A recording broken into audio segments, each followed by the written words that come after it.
Shalom and welcome to 2 Minutes of Torah. This year is entitled Sefirat Haomer, a woman obligated in the Mitzvah. So a simple halacha would seem to be that Mitzvah Shazman Grama, we start on the second day of Pesach, goes for 49 days, and it's classic Zman Grama that's dependent on time, and women are exempt, and the Ramban writes exactly this way.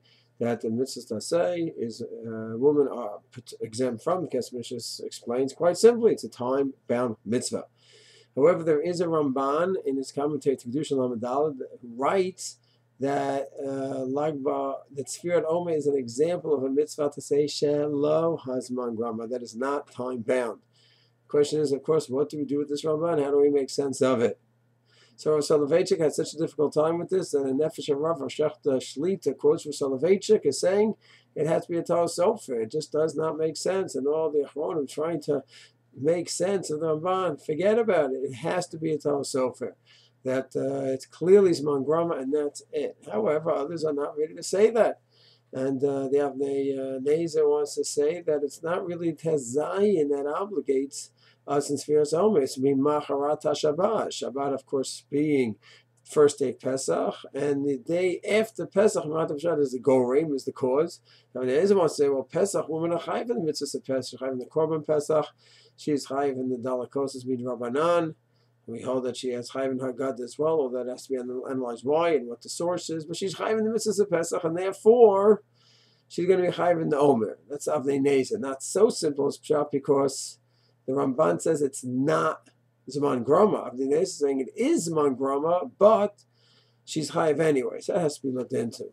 Another possibility is that it's not really Zman Grama, because the Zman obligates the us in the Korban Omer. So we are chayiv to bring the Korban Omer. Once we bring the Korban Omer, so now the Korban Omer, that obligates us in the Sefirat Haomer.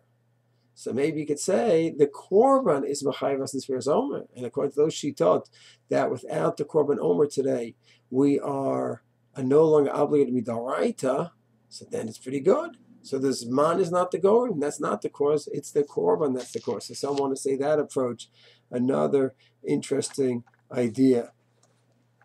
The a third approach as mentioned, this also brought down in the Sefirat Haomer K'hilchata.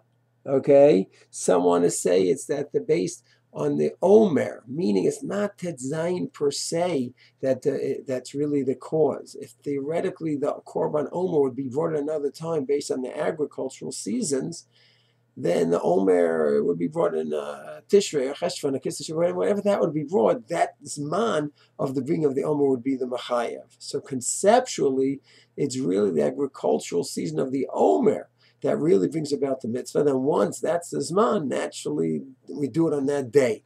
Another very creative idea.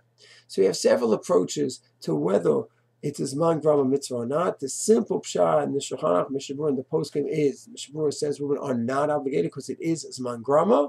Magen Avraham does write that there are those communities where women accepted upon themselves to do Sefirat Haomer. Mishnah Berurah says in Radin that was not the minhag. And if a woman is going to take it upon herself, so if she's Sfardi, Sfardim do not make brachas on optional mitzvot, like Lulav and Sukkah and Esrog, while Ashkenazim can. The only thing is over here, it's not like Lulav where clearly an Ashkenazi woman can make a bracha.